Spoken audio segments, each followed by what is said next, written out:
नमस्कार दोस्तों, मैं सुभाष वर्मा आशा करता हूं कि अब तक आपने दर्जनों स्ट्रैटेजी वाले वीडियोस देख ली होंगी। अब आप इस बात से अवगत है कि आने वाला समय सैकड़ों जेएसएससी नियुक्तियों को लेकर आएगा। तो चलिए उज्जवल भविष्य की कामना करते हुए झारखंड की आदिम जनजातीय सीरीज का आगाज करते हैं। इसमें जो 8 क्लासेस है उनमें से एक क्लास 7 में आज आप पढ़ने वाले हैं सौरिया पहाड़िया जनजाति से संबंधित वे तमाम जानकारियाँ जो कि जेपीएससी एवं JSSC exam point of view से वेरी इंपॉर्टेंट है। साथ ही साथ इसी वीडियो में आपको सौरिया पहाड़िया जनजाति से संबंधित तमाम एमसीक्यू भी करा दिए जाएंगे जो कि महत्वपूर्ण है। तो चलिए देर न करते हुए सबसे पहले हम सौरिया पहाड़िया जनजाति से संबंधित सामान्य परिचय देख लेते हैं। और सामान्य परिचय के तौर पर सबसे पहले हम जानेंगे कि पहाड़िया जनजाति की 2 प्रमुख शाखाओं में से दूसरी शाखा को सौरिया पहाड़िया के नाम से जाना जाता है। पहली शाखा माल पहाड़िया, जिससे संबंधित जानकारी आपको इसी सीरीज के अंतिम वीडियो यानी कि क्लास 8 में आपको विस्तृत तौर पे बताया जाएगा। तब तक के लिए सौरिया पहाड़िया के बारे में हम यह जानते हैं कि यह झारखंड की एक आदिम जनजाति है यानी कि प्रिमिटिव ट्राइब है।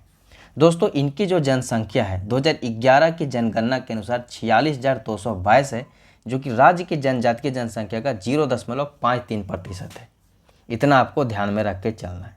नेक्स्ट पॉइंट है दोस्तों कि प्रजातीय लक्षणों के आधार पर सौरिया पहाड़िया को जो प्रोटो ऑस्ट्रेलाइड वर्ग में रखा जाता है, जिसमें मोस्ट ऑफ द झारखंड की जनजातियां इंक्लूडेड है। नेक्स्ट पॉइंट है दोस्तों कि इन्हें संथाल परगना का आदि निवासी भी माना जाता है।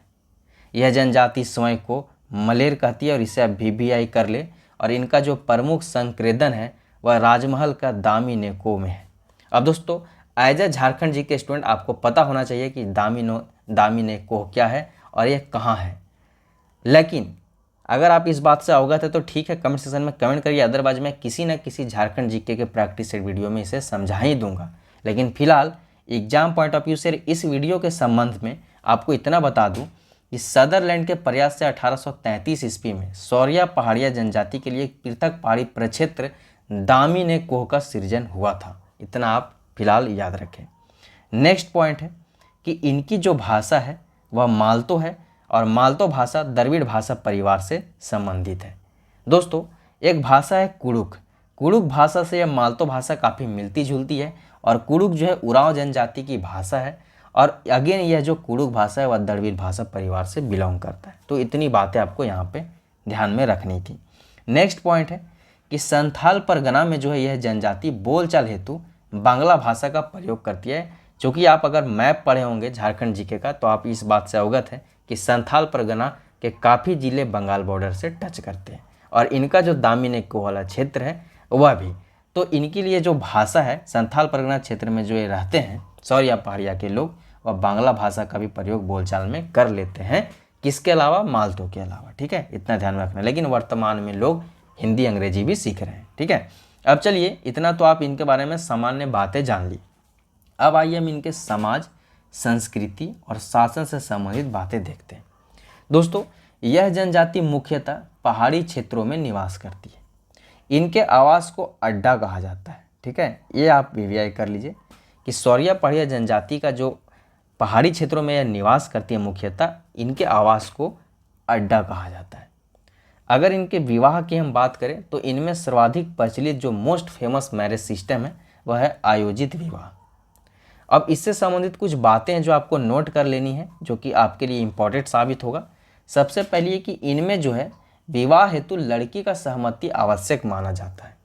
ठीक है, अब मैं दोस्तों यहाँ पे आपको मैं एक चीज़ पूछना चाहूँगा कि रिसेंटली आपको एक जनजाति के बारे में पढ़ाया था जो कि झारखंड की आदिम जनजाति थी और उसमें लिव इन रिलेशनशिप अलाउ था। शादी से पहले लड़का लड़की पति पत्नी की तरह साथ रह सकते थे और उस जो प्रथा था, जो कल्चर था, ट्रेडिशन था, उसका नाम क्या था? आप कमेंट सेक्शन में कमेंट करें और किस जनजाति से संबंधित था यह कमेंट करें।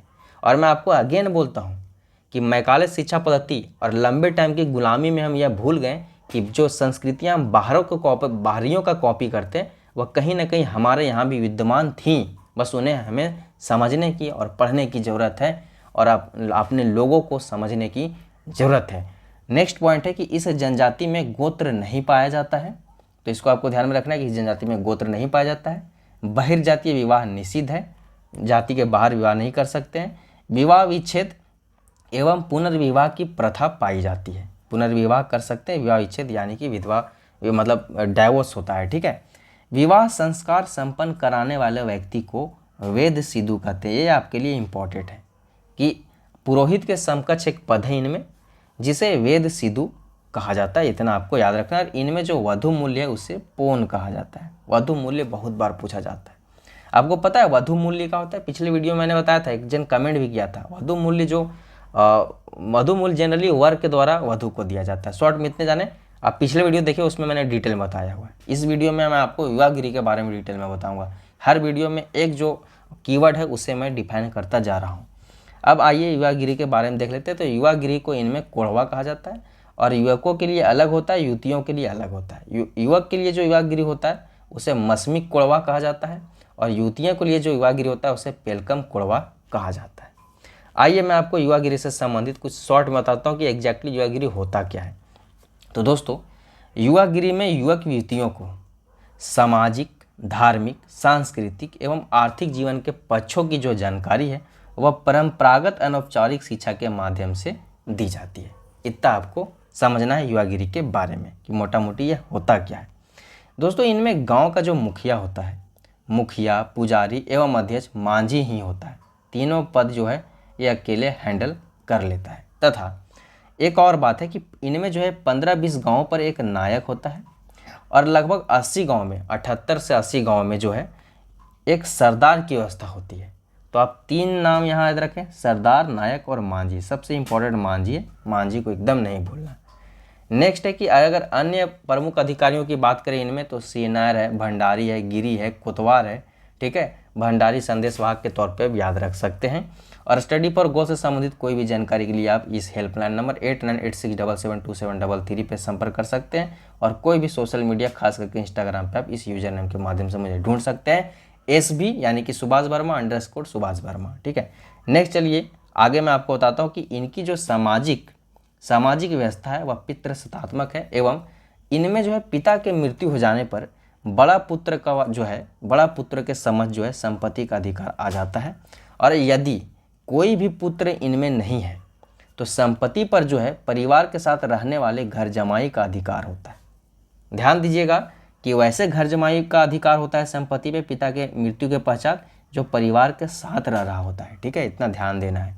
नेक्स्ट पॉइंट है कि इनमें शव दफनाने की प्रथा भी देखने को मिलती है। इसे जनजाति के अधिकांश जो त्यौहार है वह फसलों पर आधारित है। इसको आपको ध्यान देना है कि जनजाति की जो अधिकतर जो त्यौहार है वो फसलों पर आधारित है, और इसे इन लोग जो है आड़िया कहते हैं। आड़िया कहा जाता है, इनमें आड़िया के नाम से जाना जाता है। अब आइए इनके प्रमुख आड़िया देख लेते हैं, मतलब कि प्रमुख जो है इनके त्यौहार देख लेते हैं। दोस्तों, पहला है गांगी आड़िया। इसे भादों में नई फसल कटने पर मनाया जाता है। तो आपको इम्पॉर्टेंटली यहाँ पे ध्यान देना है कि नई फसल कटने पर इसे मनाया जाता है किस माह में? भादों में। भादों को आप मोटा मोटी मानोगे तो अगस्त सितंबर के बीच मान लो कि भादों महीना होता है। ठीक है, दूसरा है ओसरा आड़िया। यह कार्तिक में घाघरा फसल काटने पर मनाया जाता है। ठीक है, घाघरा नामक एक फसल जो है इनमें, उसको कटने पर यह मनाया जाता है। और कार्तिक महीना को आप अक्टूबर-नवंबर के समय समझ सकते हो, इसी वक्त मेरा जन्म ही हुआ था। तो कार्तिक महीना इसलिए मैं जानता हूँ, काफ़ी पवित्र महीना, हम हिंदू लोग इसमें जो है शाकाहार का पालन करते हैं। नेक्स्ट है पूनू आड़िया। दोस्तों, पूनू आड़िया जो है पूस के बाजरे की फसल कटने पर मनाई जाती है।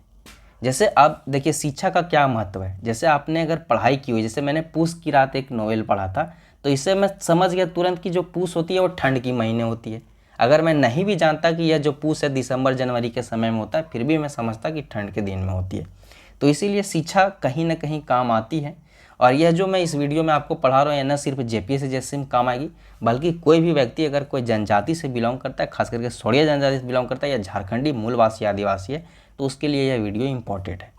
नेक्स्ट है सल्यानी पूजा, जो कि माघ या चैत्र में होती है, माने कि फरवरी मार्च में आप मान के चलो, फरवरी मार्च में मान के चलो कि यहाँ पे शुरू हो जाता है मार्च में चैत, तो इस समय मान के चलो कि यह मनाई जाती है। अब आइए इनके बारे में आपने काफ़ी चीज़ देखी, अब आर्थिक व्यवस्था भी देख लीजिए क्योंकि यह काफ़ी इंपॉर्टेंट है। दोस्तों, इनकी जो अर्थव्यवस्था, इकोनॉमी जो है इनका मेनली एग्रीकल्चर और फॉरेस्ट पर डिपेंडेड है। ठीक है, कृषि और वन पे आश्रित है। पहाड़ी ढाल, यह इंपॉर्टेंट पॉइंट है कि पहाड़ी ढाल पर रहने वाले जो लोग हैं वह जोत कोड़कर कृषि कार्य करते हैं। और यह जो जोत कोड़कर कृषि कार्य करते हैं पहाड़ी ढाल वाले लोग, इन्हें भीठा या धामी कहा जाता है, इसको आप नोट कर लीजिएगा।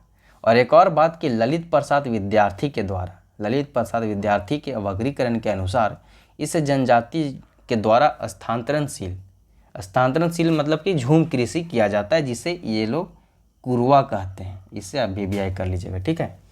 आगे मैं आपको बता दूं कि इसी प्रकार से अगर आप चाहते हैं, जैसे झारखंड की जनजातीय की यह सीरीज चल रही है, आदिम जनजातीय की सीरीज चल रही है। इसमें झारखंड में टोटल आप सभी जानते हैं कि 8 आदिम जनजातियाँ हैं। इनमें 6 आदिम जनजातियों के बारे में ऑलरेडी मैं पढ़ा चुका हूँ। यह 7वीं वीडियो चल रही है, 8वीं में आपको मालपहाड़िया पढ़ाया जाएगा। तो ये 8 वीडियो अगर आप एक ही जगह देखना चाहते हैं तो यूट्यूब पे प्लेलिस्ट तो अवेलेबल है, लेकिन ऐप पे भी कोर्स अवेलेबल है, जहाँ पे आपको 8 वीडियोज़ एक ही जगह मिल जाएंगे, साथ ही साथ उनका PDF भी मिल जाएगा। और झारखंड की वैसी जनजातियाँ जिनसे ज़्यादातर क्वेश्चन पूछे जाते हैं, जो कि जनसंख्या दृष्टि से बड़े हैं, संथाल, मुंडा, हो, भूमिज इत्यादि, उरांव वगैरह जो हैं, सबके बारे में मैंने पढ़ाया हुआ है, MCQ कराया हुआ है, PDF सब आपको कोर्स में अवेलेबल है। और साथ ही साथ वहाँ पे आगामी जो एग्जामिनेशन है झारखंड सचिवालय उत्पाद सिपाही, जिसमें लगभग 1700-1800 वैकेंसी आने वाला है, जिसमें SO का पद ही 700-800 है, उन सब का प्रिपरेशन जो है कराया जा रहा है हमारे स्टडी फॉर गोल्स के ऐप पे। इतनी जानकारी आप ले लिए, बाकी जानकारी आप ऐप डाउनलोड करके खुद ले लें और चीज़ें समझ लें, ठीक है। आइए अब हम धार्मिक आस्था देख लेते हैं सौर्या पहाड़िया जनजाति के। दोस्तों, इनका जो प्रमुख देवता है वह लेहू गोसाई है, जिन्हें सृष्टिकर्ता का दर्जा दिया गया है। अन्य देवताओं में इनके हैं, देवताओं के बारे में पढ़ लेना काफ़ी इंपॉर्टेंट होता है। बैरू गोसाई सूर्य देवता, विल्प गोसाई चांद देवता, काल गोसाई काल देवता। देखिए, काल से काल, विल्प से चांद, बैरू से सूर्य, पो से राजमार्ग, ठीक है। पो गोसाई राजमार्ग देवता, हाईवे देवता, ठीक है। धर्मारे गोसाई सत्य देवता और जरमात्रे गोसाई जन्म देवता। सबसे इंपॉर्टेंट है शिकार देवता, जो कि आपको पूछा जा सकता है। मेरा यह सेंस कहता है कि शिकार देवता के बारे में पूछा जा सकता है, तो औटगा, ठीक है। औटगा जो शिकार देवता का रहता है। इसके अलावा चाल गोसाई इत्यादि इनके जो हैं देवता हैं। और इस जनजाति में जो है पूर्वज पूजा का विशेष महत्व है। धार्मिक कार्यों का जो इनमें संपादन करता है उसे कादो मांझी कहा जाता है। और कांदो मांझी के जो होते हैं सहायक होते हैं, इसके सहायक को जो है कोतवार एवं चालवे कहा जाता है। इतना आपको ध्यान में रखना है। नेक्स्ट, सबसे इंपॉर्टेंट कुछ अन्य तथ्य देख लेते हैं इस जनजाति से संबंधित। और इसमें और भी जो अन्य तथ्य होगा वो आप कमेंट सेक्शन में कमेंट कर दीजिएगा, ऐड कर देंगे। फिलहाल इतना जानिए कि रिजले के अनुसार इस जनजाति का धार्मिक संबंध जो है वह जीववाद से, यह इंपॉर्टेंट पॉइंट बन जाता है आपके लिए। मेगास्थनीज ने इनका उल्लेख सौरी के रूप में किया था। मेगास्थनीज कौन है? अगर आपने इंडियन हिस्ट्री पढ़ा हो तो आप जानते होंगे, अदरवाइज आप गूगल कर लीजिए, बहुत ही इंपॉर्टेंट व्यक्ति है। नेक्स्ट है, इस जनजाति ने अंग्रेजी शासन से पूर्व, अंग्रेज़ों के आने से पहले इन्होंने कभी भी अपनी जो स्वतंत्रता थी वह मुगलों और मराठों के हाथ नहीं सौंपी थी। आप सभी इस बात से अवगत हैं कि अंग्रेज़ों से पहले झारखंड क्षेत्र में स्थानीय राजाओं के अतिरिक्त मुगलों और मराठों का आधिपत्य हुआ करता था। तो इतना जानकारी आप जान लीजिए। साथ ही साथ यह भी जान जाइए कि हमारा स्पोर्ट्स स्टडी फॉर गोल्स का ऐप भी है, जहाँ पे कई सारे JPSC JSSC एग्जामिनेशन की प्रिपरेशन कराई जा रही है। जिसके लिए आप कोई भी जानकारी चाहते हैं तो हेल्पलाइन नंबर 8986772733 के जरिए संपर्क करके प्राप्त कर सकते हैं।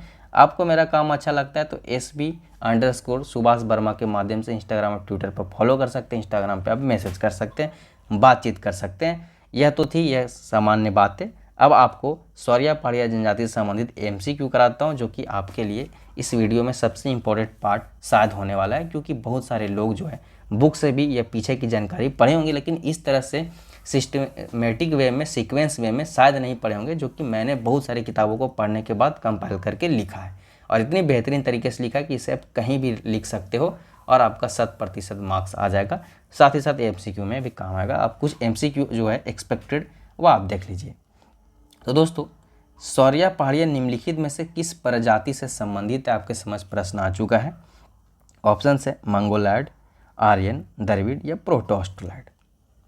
कमेंट सेक्शन में आप जब वीडियो लाइव चल रही होगी, हालांकि यह वीडियो है रिकॉर्डेड लेकिन अपलोड लाइव होगी मे बी, तो वहाँ पे आप कमेंट सेक्शन में कमेंट करते जाइए। या साथ में जब भी आप कोई सुभाष वर्मा की वीडियो देखती हैं तो कॉपी कलम लेके बैठिए। बहुत सारी काम की बातें होती है, उसको नोट करते जाना है। और खास करके प्रैक्टिस कराई जाए तो प्रैक्टिस आप करते चलिए अपना कॉपी में, ठीक है। लिखते जाइए कि कितना जवाब आपके सही हो, खास करके जब अभी अभी आपको चीज़ें पढ़ाई गई हो तब। तो इसमें दोस्तों इसका सही उत्तर हो जाएगा ऑप्शन नंबर डी, सौर्या पहाड़िया जो है प्रोटोस्टोलॉयड प्रजाति से संबंधित है। नेक्स्ट हमारा दूसरा प्रश्न है कि सौरिया पहाड़िया, जिसे मलेर भी कहा जाता है, स्वयं को मलेर मतलब कहते हैं, तो यह जो जनजाति है यह मुख्य रूप से किस प्रमंडल में निवास करती है? कोल्हान, पलामू, संथाल परगना या उत्तरी छोटा नागपुर? तो इसका उत्तर हो जाएगा option number C, Santhal Pargana. और संथाल परगना में यह बोलचाल की भाषा में जो है यह बंगाली भाषा का यानी कि बांग्ला भाषा का भी प्रयोग करते हैं। अभी अभी आपको मैंने बताया था, और अभी अभी आपको मैंने यह भी बताया कि इनकी अपनी भाषा कौन है। कमेंट सेक्शन में कमेंट करिए, हालांकि मैंने आगे जरूर यह प्रश्न बनाया होगा। तीसरा प्रश्न है कि सौरिया पहाड़िया की मालतो भाषा, देखिए यहीं पे प्रश्न बन गई है। सौरिया पहाड़िया की जो मालतो भाषा है निम्न में से किस जनजाति किस भाषा समूह से संबंधित है? ठीक है, ऑस्ट्रिक भाषा समूह से, द्रविड़ भाषा समूह से, ए एंड बी दोनों, ये इंडो यूरोपीय भाषा समूह से संबंधित है यह इनकी भाषा मालतो। तो दोस्तों इसका सही उत्तर हो जाएगा ऑप्शन नंबर बी, द्रविड़ भाषा जो समूह है इससे संबंधित है इनकी भाषा मालतो, जो कि उरांवों की जो भाषा है कुड़ुक, उससे काफ़ी मिलती जुलती भाषा है, शब्दावलियाँ मिलती हैं। ठीक है, नेक्स्ट चौथा प्रश्न है कि किस विदेशी यात्री ने भारत भ्रमण के क्रम में राजमहल पहाड़ी के अधोभाग में रहने वाले आदि जो जाति थी उसका उल्लेख मल्ली एवं सौरी के रूप में किया है? अल-बरूनी ने, वेनसांग ने, मेगास्थनीज ने या वास्को डी गामा ने? तो अभी अभी मैंने आपको बताया था जब मैं आपका पढ़ा रहा था लाइन बाय लाइन, तो इसका सही उत्तर हो जाएगा ऑप्शन नंबर सी, मेगास्थनीज, जो कि एक विदेशी यात्री थी। आप कमेंट सेक्शन में कमेंट करके बताइए, आपने इतिहास में जरूर पढ़ा होगा, यह किस देश का था, यह आप कमेंट सेक्शन में कमेंट करके बताइए कि किस बगल ही पड़ोसी ही था, ज़्यादा दूर का देश का नहीं था। कमेंट सेक्शन में कमेंट करके बताओ कि मेगास्थनीज किस देश का था। ठीक है, अगर आप बता सकते हो तो अल-बरूनी के बारे में बता देना, वेनसांग के बारे में, वास्को डी गामा के बारे में भी बता देना। ठीक है, नेक्स्ट पाँचवा प्रश्न है, संथाल परगना के अधिकांश सौरिया लोग किस भाषा का प्रयोग करते हैं? अभी अभी मैंने आपको पहले बता दिया था, इसका सही उत्तर हो जाएगा ऑप्शन नंबर ए, बांग्ला भाषा का प्रयोग करते हैं। नेक्स्ट छठा प्रश्न है कि सदरलैंड के प्रयास से, सदरलैंड एक अंग्रेज था, इसके प्रयास से 1833 ईस्वी में निम्न में से किस जनजाति के लिए एक पृथक पहाड़ी प्रक्षेत्र दामिनेको का सृजन हुआ था? संथाल के लिए, सौरिया पहाड़िया के लिए, पिरहोर के लिए या असुर के लिए? तो इसका सही उत्तर हो जाएगा ऑप्शन नंबर बी, सौरिया पहाड़िया के लिए। ठीक है, नेक्स्ट सातवां प्रश्न है कि झूम या स्थानांतरणशील कृषि को सौरिया पहाड़िया क्या कहते हैं? कुरवा, भीठा, धामी या ड्रिप इरिगेशन? तो दोस्तों इसका सही उत्तर हो जाएगा ऑप्शन नंबर ए, कुरवा कहा जाता है। ठीक है, और ये कहाँ करते हैं? पहाड़ी ढाल में। ठीक है, इतना आपको ध्यान में रखना है। पहाड़ी ढाल में जो खेती करते हैं जोत कोड़ करके, उसको भीठा या धामी कहा जाता है, लेकिन हस्तांतरणशील जो कृषि करती है सौरिया पहाड़िया उसे कुरवा कहा जाता है। ठीक है, इतना आपको ध्यान में रखना है, कन्फ्यूज नहीं होना है। नेक्स्ट आठवां प्रश्न है कि कोड़बा किस जनजाति का युवागिरी है? सौरिया पहाड़िया का, संथाल का, उरांव का या मुंडा का? तो दोस्तों इसका सही उत्तर हो जाएगा ऑब्वियसली सौरिया पहाड़िया जो जनजाति है इसके युवागिरी को कोड़बा कहा जाता है, जिसमें महिलाओं के लिए अलग है, पुरुषों के लिए अलग है। तो मेल के लिए जो है उसे आप कमेंट सेक्शन करें, और फीमेल के लिए जो है उसे आप कमेंट सेक्शन में कमेंट करके जरूर लिखें। जब भी मैं आपको कमेंट सेक्शन में कमेंट करने के लिए कुछ बोलता हूँ, तुरंत वीडियो पॉज करके पहले कमेंट करिए, फिर वीडियो आगे देखिए, क्योंकि आपको याद हो जाएगा ना दोस्त जब आप लिखोगे तो। और अभी अभी तो मैंने ये चीज़ें बताया है। नेक्स्ट 9वां प्रश्न है कि रिजले के अनुसार सौरिया पहाड़िया का धार्मिक संबंध है आत्मवाद से, प्रकृतिवाद से, जीववाद से या इनमें से कोई नहीं? तो इसका सही उत्तर हो जाएगा ऑप्शन नंबर सी, जीववाद से संबंधित है रिजले के अनुसार सौरिया पहाड़िया। ठीक है, धार्मिक वे में। नेक्स्ट 10वां प्रश्न है कि सौरिया पहाड़िया के धार्मिक कार्यों का संचालन कौन करता है? बैगा करता है, देहुरी करता है, कादो मांझी करता है या सुबारी करता है? ध्यान दीजिएगा, जितने भी मैं ऑप्शन बनाता हूँ अपने क्वेश्चन के, उस ऑप्शन में भी कई चीज़ें छुपी होती है। अगर ऑप्शन को आप गौर से पढ़ेंगे या पूरे जनजाति आपने गौर से पढ़ी होगी मेरे द्वारा, तो फिलहाल तो इसका उत्तर हो जाएगा कादो मांझी। ठीक है, सौरिया पहाड़िया में जो धार्मिक कार्यों का संचालन करता है उसे कादो मांझी कहा जाता है। इसके सहायक भी मैंने आपको बताए थे, कमेंट करिए। ठीक है, बहुत ज़्यादा मैं कमेंट में आपको दे देता हूँ, लेकिन आप कमेंट करते जाइएगा तो ये आपके लिए फ़ायदा होगा, क्योंकि सारी चीज़ें मैंने अभी बताई हुई हैं। ठीक है, और जो मैंने नहीं बताई होती है वो इजीली गूगल में मिलेगा, बुक में मिलेगा, या आपने पढ़ा होगा आज तक। तो रिवीजन बहुत इंपॉर्टेंट होता है, पढ़ाई सभी करते हैं, रिवीजन सभी नहीं कर पाते। आज का आपका क्वेश्चन ऑफ द डे है, ठीक है, इस प्रश्न का उत्तर जो है आपको कमेंट सेक्शन में कमेंट करके देनी है। अभी तक जितने भी प्रश्न अगर आपने भूल भी गई होगी कि क्या सर ने कमेंट करने के लिए कहा था, लेकिन इसको तो आपको नहीं भूलना है, इसका कमेंट सेक्शन में कमेंट करके आपको देना ही होगा, ताकि मुझे पता चले कि वीडियो कहाँ तक पहुँची, कितने लोगों ने देखा, कहाँ से लोगों ने देखा, यह जानना होगा ना मुझे। इसके लिए मैं कमेंट सेक्शन में आपको एक क्वेश्चन ऑफ द डे देता हूँ, ताकि मुझे पता चल पाए कि वीडियो झारखंड के 24 जिलों में से किन किन प्रखंड तक पहुँच गई। तो ऑप्शन नंबर ए है बैरू गोसाई, ऑप्शन नंबर बी है बिल्प गोसाई, ऑप्शन नंबर सी ऑटका और ऑप्शन नंबर डी लेहू गोसाई। इन चारों में से आपको एक ऑप्शन सेलेक्ट करके बताना है कि सौरिया पहाड़िया के सर्वोच्च देवता कौन है। ठीक है, इतनी सी तो आपके लिए काम है। अब आप अगर यहाँ तक वीडियो में बने रह गए हैं तो आपको वीडियो में यहाँ तक बने रहने के लिए बहुत बहुत धन्यवाद। और मैं आपको कह देता हूँ कि आपको अगर मेरा काम पसंद आता है तो इस यूज़र नेम के माध्यम से SB_सुभाष वर्मा, जो कि फेसबुक, इंस्टाग्राम, ट्विटर हर जगह यही यूज़र नेम है, लेकिन मैं जनरली ट्विटर और इंस्टाग्राम यूज़ करता हूँ। इंस्टाग्राम पे आप बातचीत कर सकते हैं, ट्विटर पे चीज़ें जो सनसनीखेज मामले होती है, जो जैसे अभी रिसेंटली हम लोग का चल रहा था 72 घंटे का जो विरोध चल रहा था स्थानीय नीति 60-40 नए चलतों को लेकर, तो उससे संबंधित मैंने ट्वीट वगैरह किए थे। तो इसके लिए आप ट्विटर पे आ सकते हैं, अदरवाइज आप पर्सनल बातचीत के लिए इंस्टाग्राम पे आ सकते हैं, जिसमें आप पूछ सकते हैं वीडियो से संबंधित चीज़ें या स्ट्रैटेजी। हालांकि सारी चीज़ें जो आपको ऑफिशियल नंबर पे भी मिल जाती है, जहाँ पे संपर्क करना आपके लिए ज़्यादा बेहतर होगा, जो कि मैं आपको देता हूँ 8986772733। हो सके तो जानकारियाँ यहीं पे ले। मुझे सपोर्ट करने के लिए हम इंस्टाग्राम पे फॉलो कर सकते हैं, लेकिन जानकारियाँ आपको ऑफिस के लोग इस नंबर के माध्यम से दे देंगे। तो इतनी जानकारियाँ आपके लिए काफ़ी थी। बाद बाकी चैनल पे यहाँ तक बने रहने के, वीडियो में यहाँ तक बने रहने के लिए बहुत बहुत धन्यवाद। अगर आप चैनल पे इस वीडियो के माध्यम से जुड़े हैं तो चैनल को अभी सब्सक्राइब कर बेल आइकन दबा दें, ताकि आपको चैनल पर आने वाले तमाम वीडियोज़ के नोटिफिकेशन मिलते रहें। साथ ही साथ आपको मैं एक और बात बताना चाहूँगा कि कमेंट सेक्शन में कमेंट करके तो बतानी है क्वेश्चन ऑफ द डे, साथ साथ आपको यह बताना है कि यह वीडियो आप कहाँ से देख रहे हैं और आपको यह मेरा काम या मेरा नोट्स कैसा लगता है, यह वाकई में काम का है, यूजफुल, फ्रूटफुल है या नहीं, आपको बताना होगा। क्योंकि यह वीडियो इस सीरीज में 7 वीडियो लेक्चर इसको जोड़ के हो गया, और कल को जो है आपको जो है माल पहाड़ी से संबंधित वीडियो भी आ जाएगा। तो टोटल 8 आदिम जनजातियाँ कंप्लीट हो जाएंगी। इससे पहले जो है आपको मैंने संथाल, मुंडा, उरांव, हो, भूमिज, खड़िया, उसके अलावा परहिया वगैरह बहुत सारी जो जनजातियाँ, महली वगैरह मैंने पढ़ा दिया है, जो कि इम्पोर्टेंट थे। और जो भी जनजाति पे संबंधित वीडियो अभी तक नहीं आया, आप कमेंट सेक्शन में कमेंट करके बताओ कि सर यह झारखंड की 32 जनजातियों में से यह जनजाति काफ़ी इंपॉर्टेंट है, आप इस पर वीडियो प्लीज़ लाएँ। मैं उस पर काफ़ी विस्तृत वीडियो ले आऊँगा। तब तक के लिए बने रहे स्टडी फॉर गोल्स के साथ। जय हिंद, जय झारखंड, जोहार झारखंड, बाय बाय।